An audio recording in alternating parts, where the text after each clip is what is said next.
Bhagavate Vasudevaya.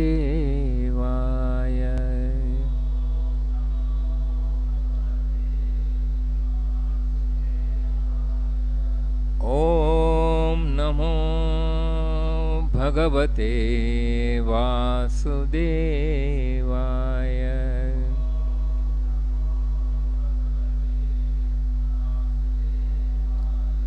Om Namo Bhagavate Vasudevaya.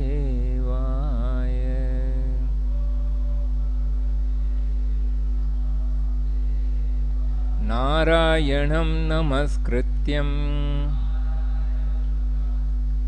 naram chaiva narottamam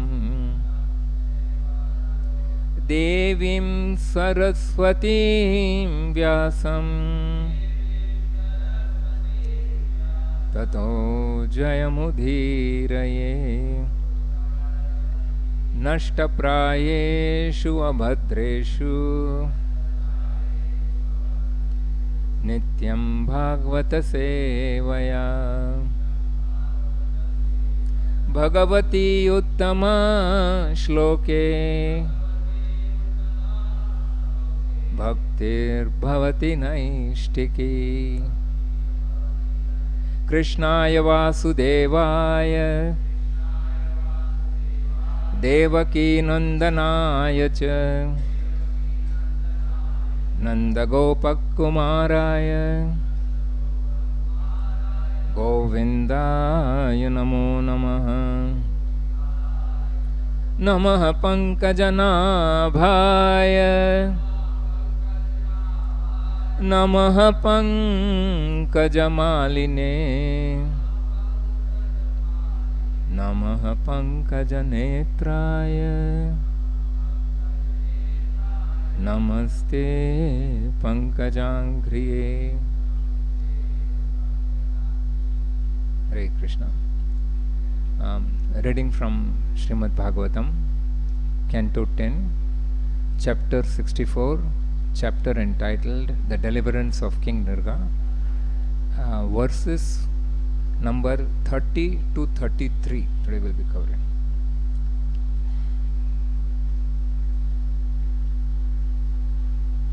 इति युक्त्वा तं परिक्रम्य पादौ स्पृष्ट्वा स्वमौलिना अनुज्ञातो विमानाग्र्यम् आरुहात् पश्यतां नृणाम्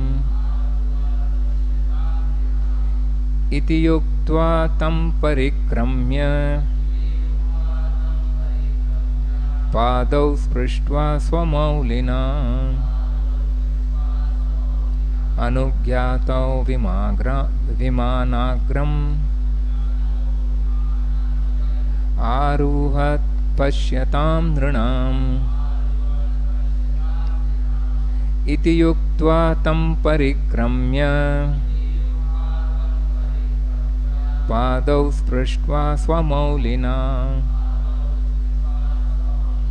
अनुज्ञातो विमानाग्र्यम् आरुहात् पश्यतां नृणाम्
Matajis.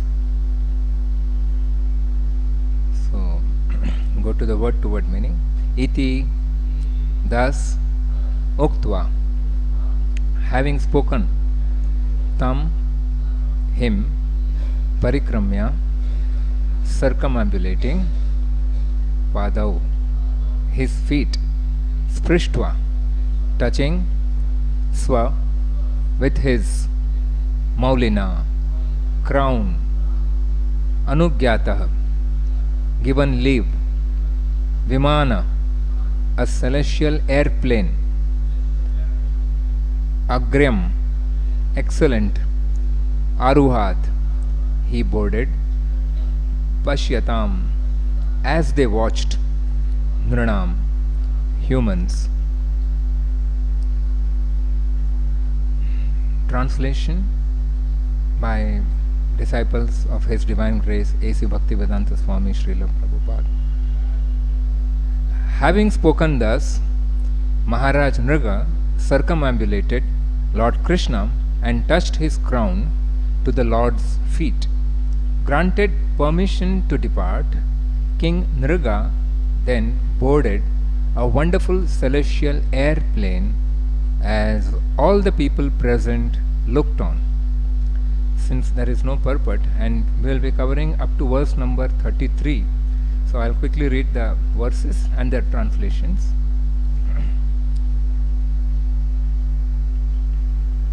Krishna Parijanam Praha Bhagavan Devaki Sutah Brahmanya Devo Dharmatma Rajanyan Anushikshayan. The translation is: the Supreme Personality of Godhead, Lord Krishna, the son of Devaki, who is especially devoted to the Brahmanas and who embodies the essence of religion, then spoke to his personal associates and thus instructed the royal class in general. Verse number 32.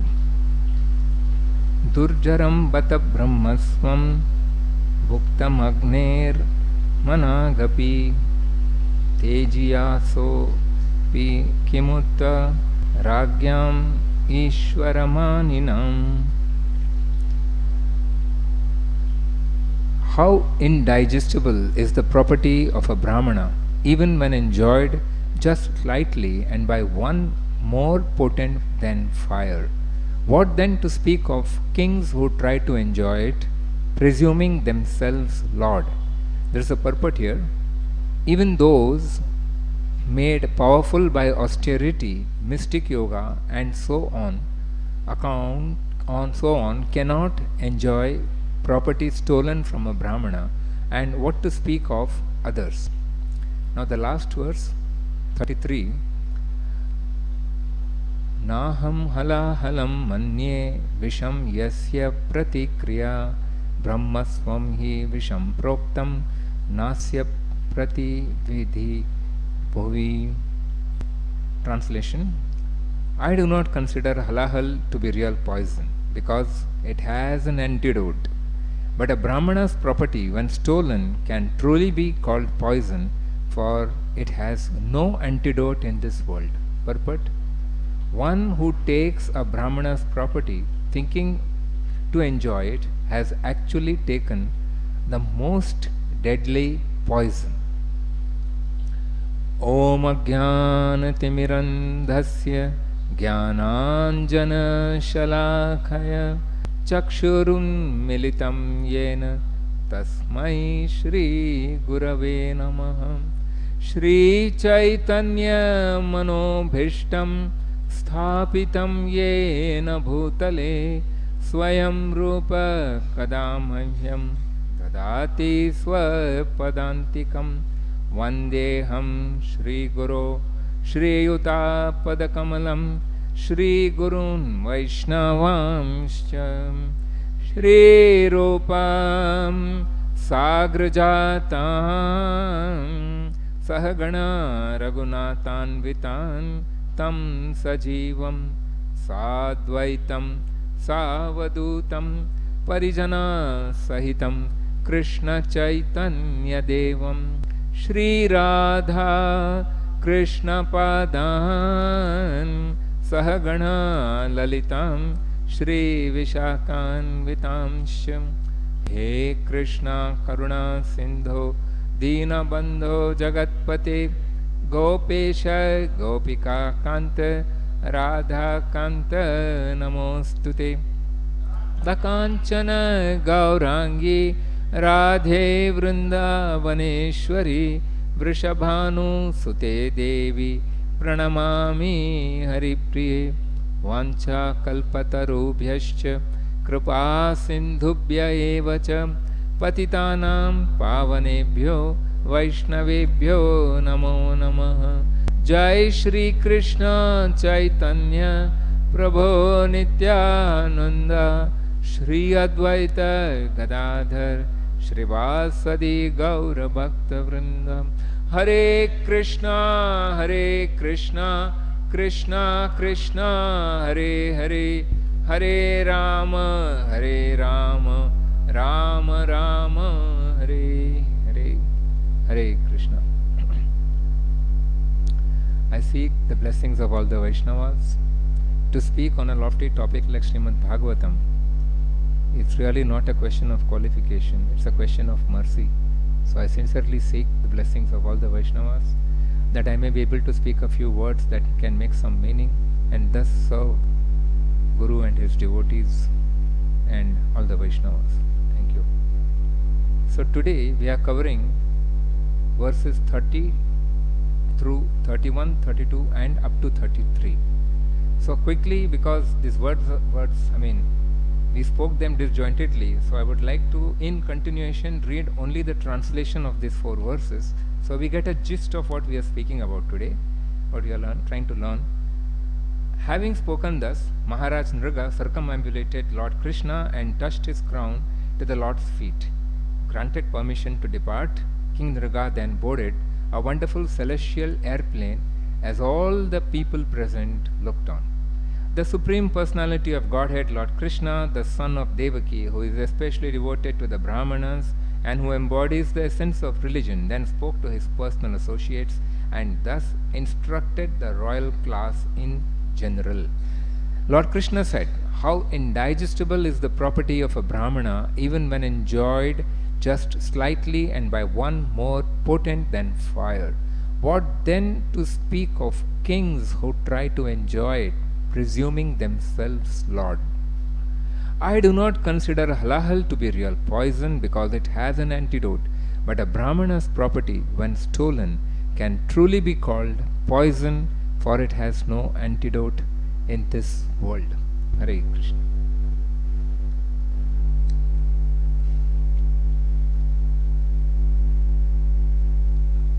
So, the storyline we are all aware of, but just for the sake of completeness, I would just briefly touch upon the story. That is, we are in this chapter of the deliverance of King Nriga, who is definitely an elevated soul because he has an audience with the Lord, so not an ordinary person, but at the same time who is a Karmakandi. Karmakandi means one who performs activities for fruitive results, for something in return.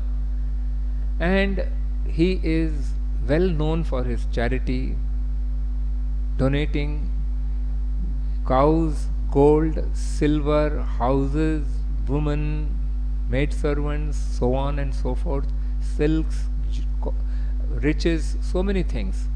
So therefore he is not an ordinary person, donating in great quantity and profusely to the Brahmanas.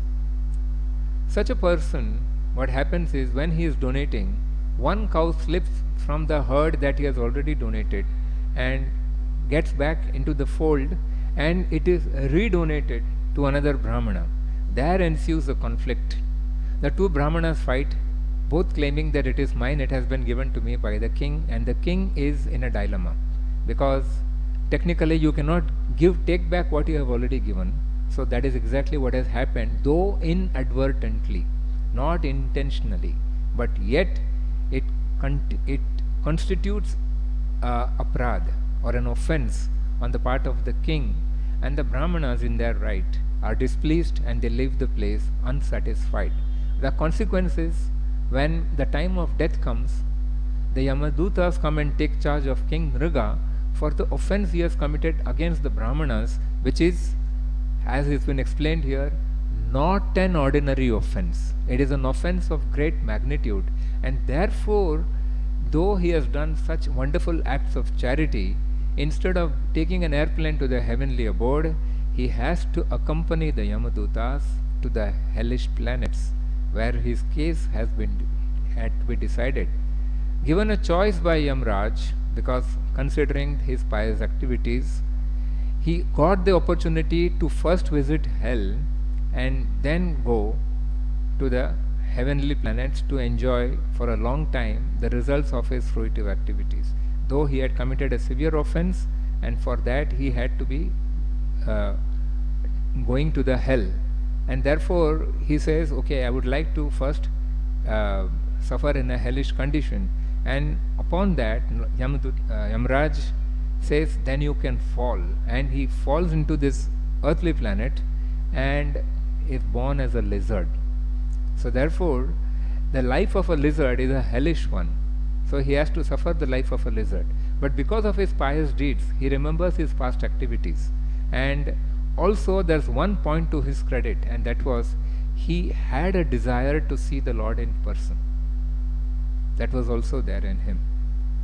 Therefore now, under these circumstances, now he is put into this situation where he is helpless and is trapped in a well, not able to come out, but yet he is not an ordinary lizard. He is a lizard of a very big size. And it is here that providence plays a role. Krishna, see, what happens in this world is, we describe events as accidents or accidental. Sometimes we happen to meet somebody which is unplanned, and you say, accidentally we met. In Hindi they say ittefaq. But the Lord's activities, there is no accident, because the Lord is all complete and perfect. There is nothing like accident. What we call as accident, for the Lord, it is something which has been engineered to perfection. So therefore, under these circumstances, these the boys, the yadus, they come there, and when they see the lizard, they try their best, being compassionate, to take the lizard out of the well. Now, is it difficult to bring a lizard out of a well? It's not. But this is not an ordinary lizard. That is what we have to remember. And the Lord has a plan. The Lord has a plan to personally deliver King Nriga. Therefore, being unsuccessful, they go back to the palace and invite the Lord, Krishna. And they tell him that we have seen an unusual sight, a giant-sized lizard trapped in a well, and it's not been able to come out. We tried, but we were not able to. So you please come and rescue the lizard. So the Lord obliges, he comes. And with his left hand, he makes the lizard come out.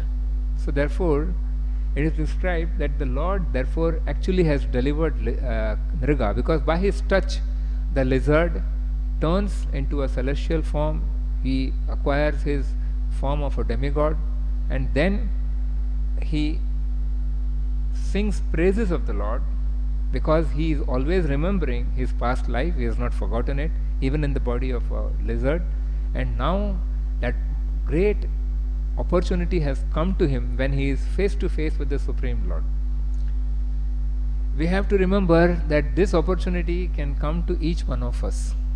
Sometimes we are under the impression that is a remote, distant possibility, so remote that it is almost taken as not possible.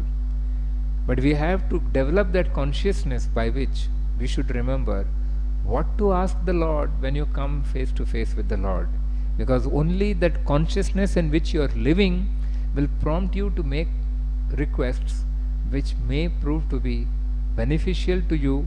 Of course, coming to the Lord is always going to be beneficial, but you may lose the opportunity to avail of the best benefit if we have not developed our consciousness. Therefore, Prabhupada has given us a society where we can purify our consciousness, and that purified consciousness is known as being Krishna conscious. When you are Krishna conscious, that is purity of your consciousness. And when your consciousness is pure, then obviously you are going to make the right choice. So here King Nriga, after glorifying the Lord, in today's verses what we read is, having spoken, circumambulated Nriga circumambulated Lord Krishna and touched his crown to the Lord's feet. He has been granted permission by the Lord to depart, and then he boarded a wonderful celestial airplane as all the people present looked on. And further it is explained, utilizing this opportunity, King Krishna, Lord Krishna, then instructs the noble class who is surrounding him, and he tells them, what does he tell them? He tells them, see how indigestible is the property of a Brahmana even when enjoyed just lightly. That means he is emphasizing the sanctity of the property of a Brahmana, which should in no case be encroached upon by anybody, even inadvertently, not only intentionally, even inadvertently. So we have to put yourself in a position that even by mistake you do not usurp, enjoy, or in any way claim the property of a Brahmana, because the consequences are very serious, because behind the property of the Brahmana, who is the protector? The Lord himself. Because he himself has enjoined this, therefore it becomes applicable. So this is an instruction the Lord is giving to all of us, and he is also telling how serious it is. He says it is an offense which is more serious than consuming poison, because even poison has an antidote, but this kind of an offense has no relief. So therefore one has to be very careful. So let us briefly try to understand the general points that have been thrown up by this particular chapter. Through this, what are the instructions that we can acquire, benefit and progress by? And so looking at these, reading through this purports and the chapter, a few points, 5 points which have come to my mind, I have noted it down, and I would like to share them with all of us, with all of you, for my own purification, honestly. So the first point is Karmakand. Karmakand means the process of engaging in pious activities with the expectation of a reward in return from the Lord or from his appointed representatives, the demigods. So King Nriga is a very rich king, and he had millions of cows. These cows were not ordinary. Their horns were decorated with ornaments, their hoofs were plated with silver, fine garments were put on them, they were decorated with jewels, rubies, pearls. So you can understand what kind of an opulence was present at that time. And the king was donating to the Brahmanas not just the cows so wonderfully decorated, but more than that, he was directly giving them gold, houses, property. He was giving them everything that could make their life comfortable. So this is the process of Karmakand, by which one does charity, one engages in pious deeds and activities so that one may get some benefit in return. This is an authorized process given in the Vedic fold, and therefore it is valid. So it is very attractive to the conditioned soul. That is what we need to know. In the conditioned state, one is more material conscious, and for the materially conscious person, these are the things which will hold great value and attraction.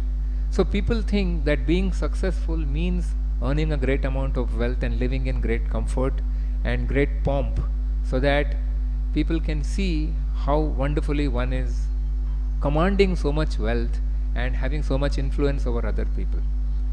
So this is the general standard and criterion for success, not only in those times, even today. So therefore here Bhagavatam is exploding that myth, is telling us, Do not be trapped in these kind of misconceptions. So King Nriga is used as an example to teach us. To teach us what? That though Karmakand is very attractive to the conditioned soul, it cannot lift one to the position of transcendentality or to the position of transcendence. It doesn't have that potency, which is actually the true goal of human life. So if you get entrapped in Karmakand, what happens? You will remain trapped within the material fold. You will go on getting good for good, and you will try to minimize the bad things that you do. But in the process, you are still within the jail. You may move from the C class cell to the A class cell, but you are not free. You are not free from the cycle of birth and death. You are not free from the modes of material existence. So therefore, it is not a real gain. It is not a real progress. It is not a real advancement. So therefore, it is explained in various teachings and purports by Srila Prabhupada that material problems, the solution to the material problem is not material solutions. It is spiritual solutions. Even though you may have a Vedic solution, if it is a material solution, it will still entangle you in further problems. What is the real solution to the problems of this world and to one's life? You have to look beyond matter. You have to look at the spiritual level, and that is devotional service. Devotional service is the real solution to the problems of human existence. Deena Bandhu Deenanath Meri Dori Tere Hath. This should be the yearning on the prayer of the soul. To understand the Lord is the person who is supreme, He is in command, and He takes charge of everything, including material nature as well as the spiritual world, and therefore we are absolutely insignificant and in ignorance. Being in ignorance, we cannot even see our own path.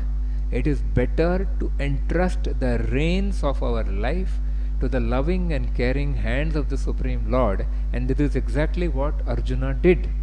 He accepted the Lord as his Sarathi.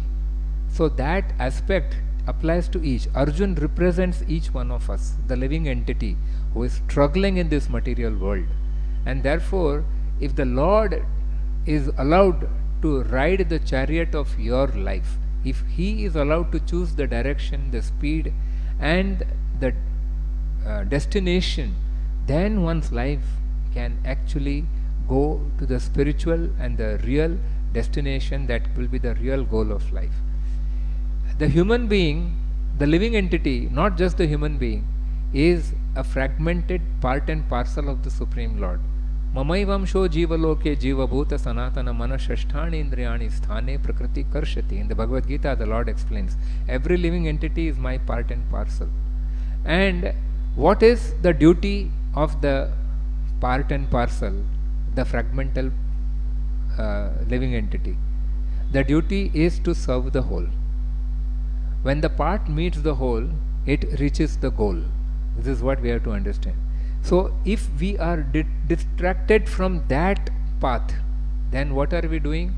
Simply enjoying this material nature and this material world, then we are not serving the true purpose of human life. We are not attaining to the true goal of human life. It is in the human life that we have a chance to rectify and reform our position from this material world and take a leap into the spiritual world, from where we can absolutely perpetually engage in devotional service and be permanently in the association of the Supreme Lord.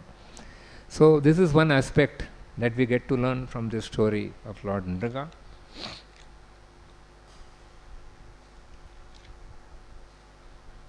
The second point is, from the descriptions and the various aspects, King Nriga came into a very difficult situation. He wanted to please the Brahmanas, but here the Brahmanas, even after giving them so much, he makes a deal with them. He says, okay, your problem is this one cow. Both of you are fighting for the same cow. Okay, in exchange I will give you 1 lakh cows similarly decorated and profusely laden with gold and silver.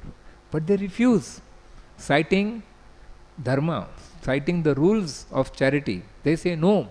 They both lay claim to the same cow and they go away dissatisfied because they can't take away the same cow. Both cannot have it. So they are dissatisfied.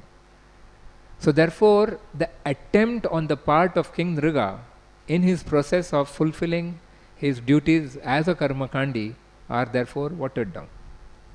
So this is the difficulty of material activities. Though it may be a noble act, it's still a material act. And therefore, until and unless a material act is taken to its culmination and completion, it cannot yield the result. Halfway if it is left, then what happens? You don't get half the result. In fact, you may get negative results. That is the difficulty of Karmakand. In this regard, I remember having watched a movie long back, which was a devotional movie. So there was this story of Lord Shiva, and there was he had come in the guise of a poet, and so the ministers had arranged a kind of what do you call it as competition, who can compose a very good poem. And so there was this one person who was doing the role of a comedian. So what he does is, he approaches Lord Shiva, who has come in the disguise of a poet, and he makes a very beautiful, and he takes from him the poem and he goes and reads it out that it is his own composition. So when he reads out the whole poem, one minister finds a fault in the composition and he says it is disqualified.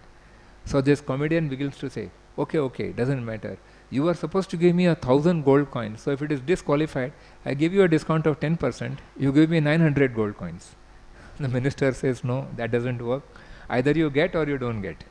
So of course that was comedy, but the fact is, this is the principle by which Karmakand and material life works. Now, King Nriga, we can notice, did not have a spiritual master. But if you have to come to the position of transcendence, that means beyond the material realm into the spiritual world, then you need to have a spiritual master. Only a spiritual master can take you to the transcendental realm or the transcendental level. Without a spiritual master, it is not possible. And here is King Nriga, who did not have a spiritual master. In the case of Dhruva, he also had a material desire. He wanted a kingdom greater than that of his own grandfather, that is Brahma. But what was the point in favor of Dhruva? He had Narad Muni as a spiritual master. He had a spiritual master. But here King Nriga failed because he did not have a spiritual master. Therefore, he was not able to find a way out of his difficult and impossible situation.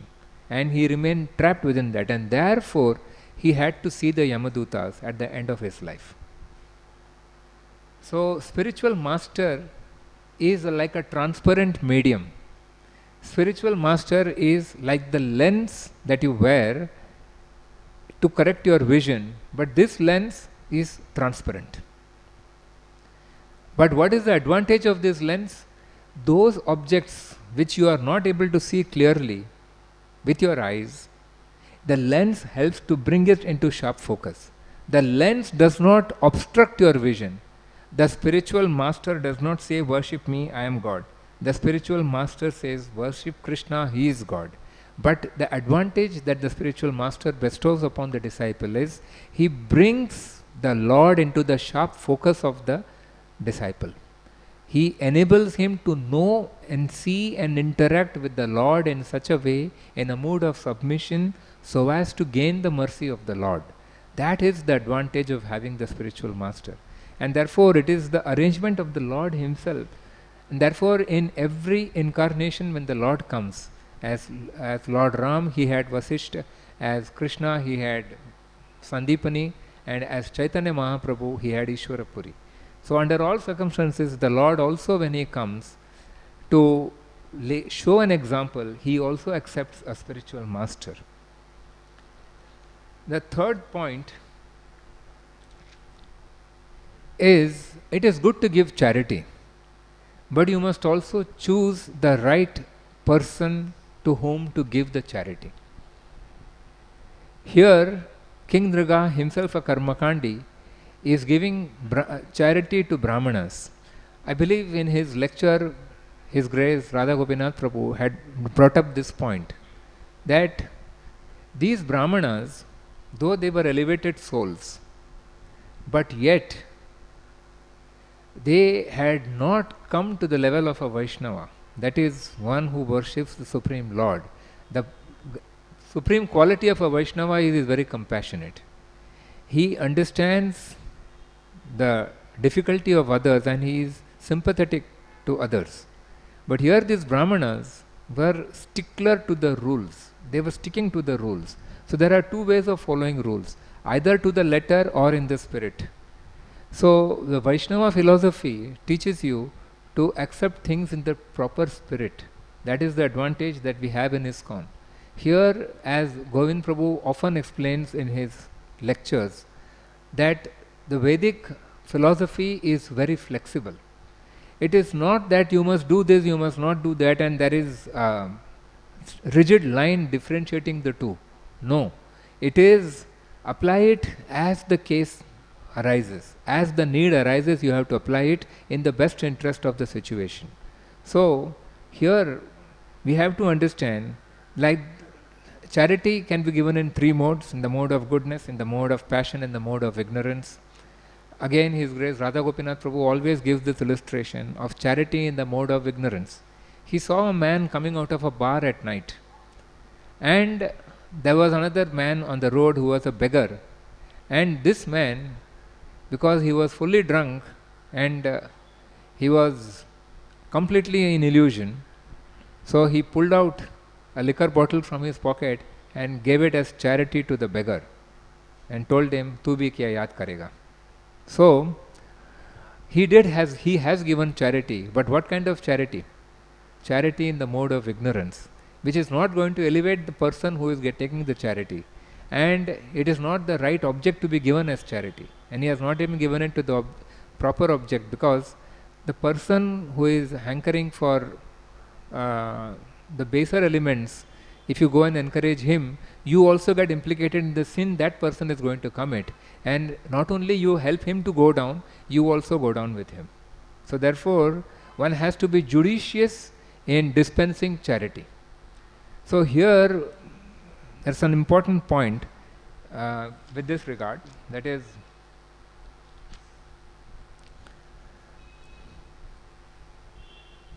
what is it? Yes.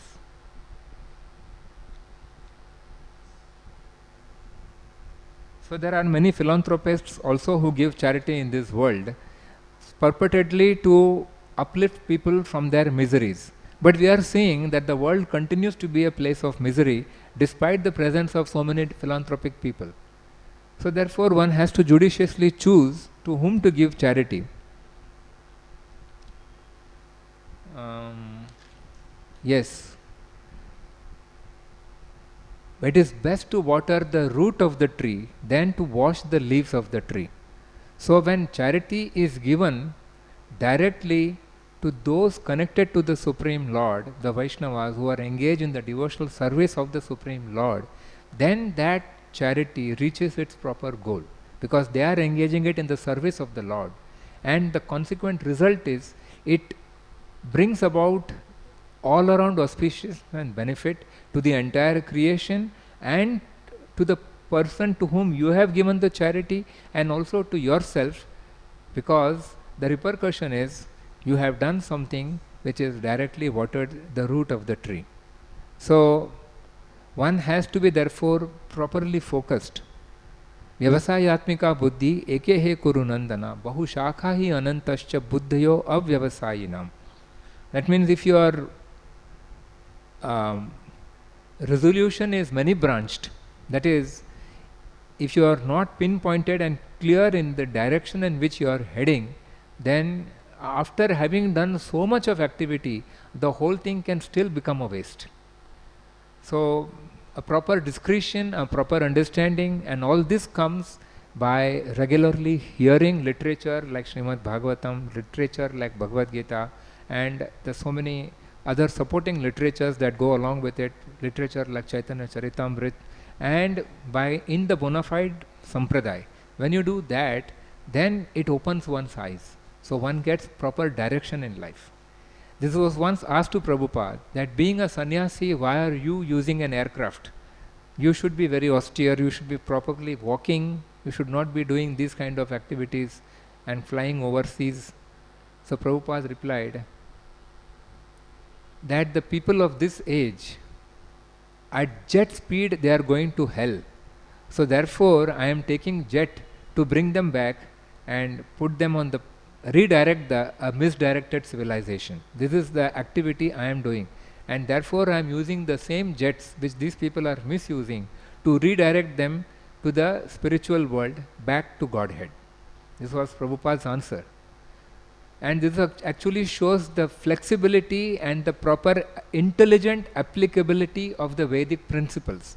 The Vedic principles need not be taken as hardcore, rigid rules which can actually result in your downfall or in your, I would say, degradation.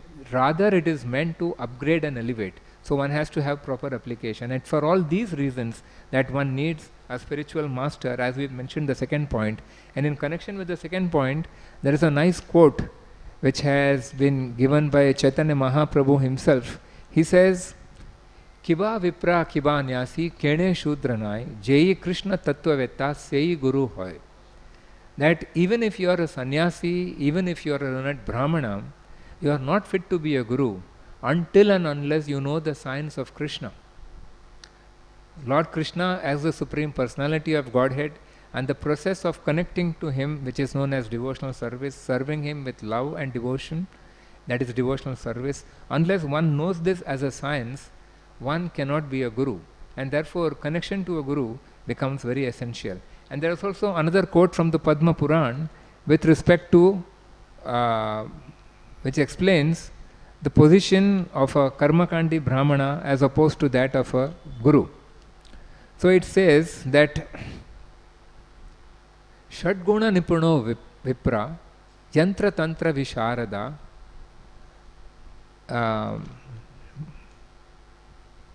yes, Avaishnavo Gurur Nasyad Vaishnava Swavacho Guru.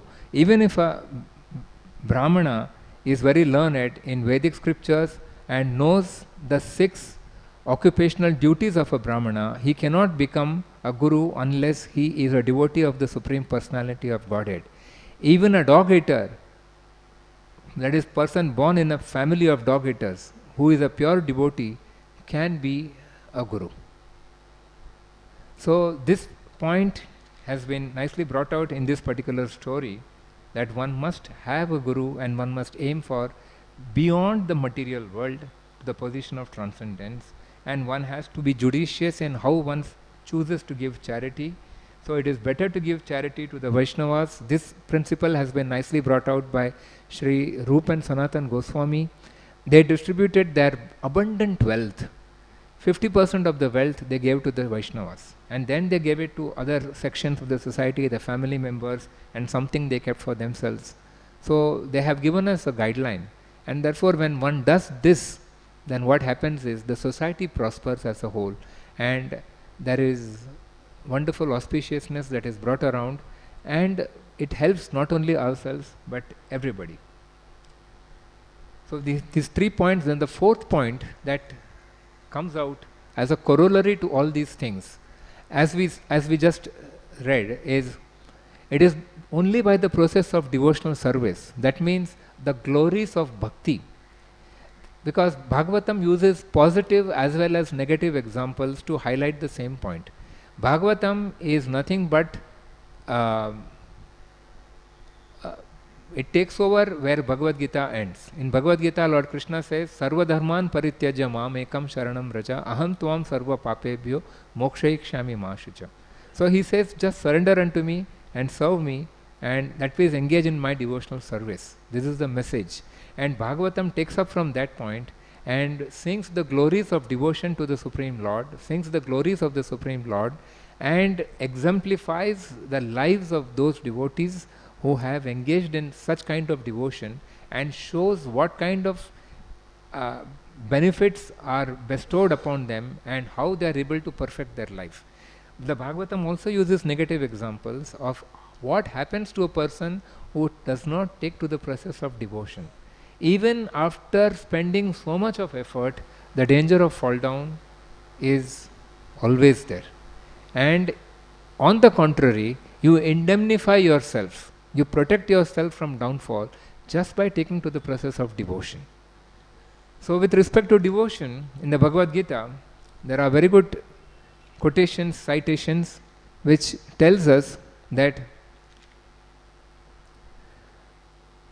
how Krishna himself has given us the guidelines. Bhagavad Gita has got 18 chapters. The first 6 chapters give you more details about Karmakand, about karma, not Karmakand, about the process by which one can connect, that is Karma Yoga. The middle 6 chapters deal with bhakti-yoga, and the last 6 chapters generally deal with more of elaboration of jnana yoga and that aspect of yoga. But in the summation, the 18th chapter, the Lord again finally says that bhakti yoga is the topmost. So chapter 18, verse number 55, it's explained, Bhaktya mam abhijanati yavan yaschasmi tatvatah tato mam tatvato gyatva vishvate tad anantaram. One can understand me as I am, as the Supreme Personality of Godhead, only by devotional service. And when one is in full consciousness of me, by one's devotion, he can enter into the kingdom of God. So this is very specifically given in the Bhagavad Gita as a direct instruction by the Lord himself. And therefore the process of devotion is given to us as a direct approach by which we can connect to the Supreme Lord. So Bhagavatam, by this story, using this as a negative example, again brings us back to the other aspect, that and bhakti is a self-sustaining process. That is another aspect. In the nectar of devotion, it is mentioned that even if one who is practicing devotion, bhakti, like here, Nriga is practicing Karmakand, but he encounters a problem. Like sometimes when you are working on the computer or on the mobile, you say error. The monitor says error. Error means something has gone wrong. But then if the entire process that you have done fails, then you have to start all over again. But bhakti is a self-generating process. In that what happens is, even if there is an error, then what happens? Name bhaktya pranashyati. That is the promise given by the Lord, that my devotee will never perish. And therefore, inbuilt in the process of bhakti is the path by which one can bounce back. If you fall down, you can bounce back. That is the advantage of bhakti. You can come back and you can rise back to the same level and continue your devotional service to the point of perfection. So this is the advantage of engaging in devotion, in bhakti. So that has been elaborately stressed and mentioned in the nectar of devotion.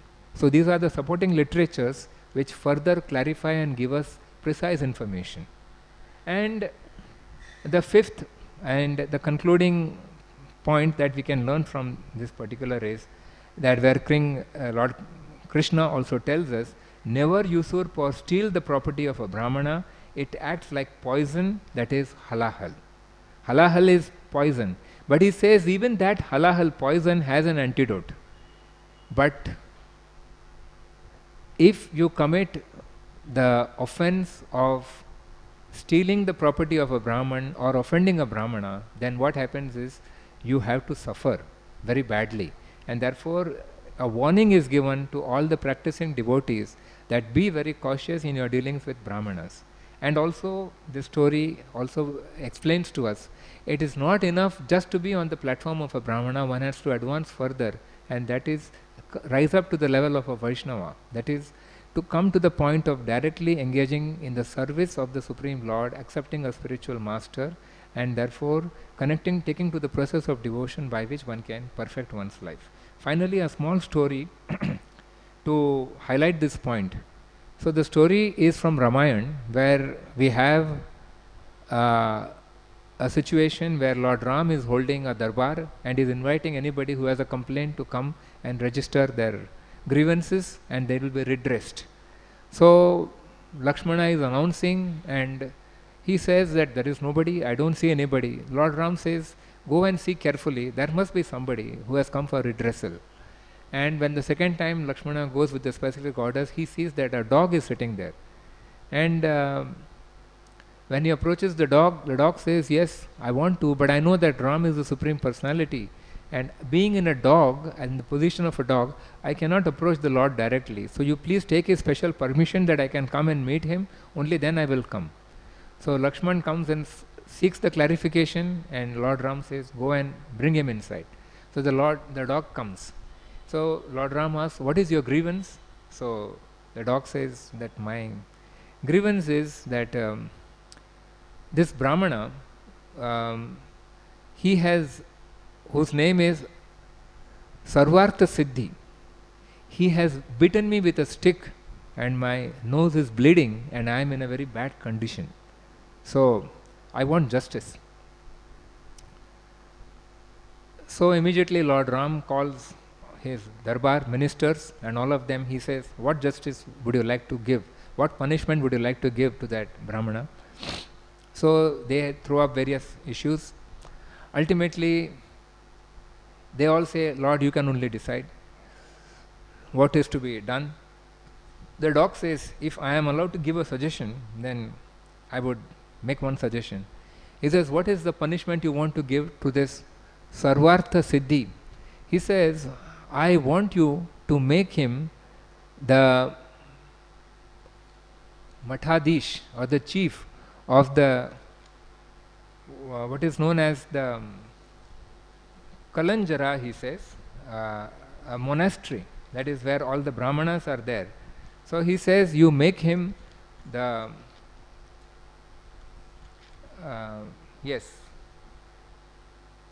what is it? The Kalanjara monastery.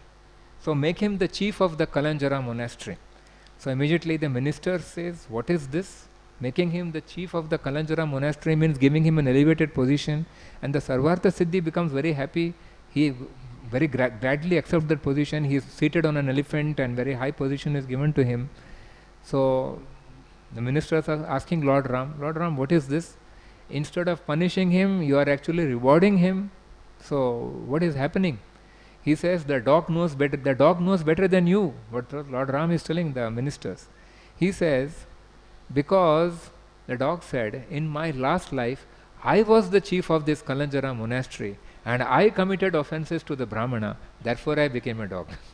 So, by putting him in that position where he is very, very susceptible to commit a mistake against the Brahmana, he can come down to the position of a dog. Hare Krishna. Thank you. If there are no questions, then we can end the class here. Granthra Srimad Bhagavatam ki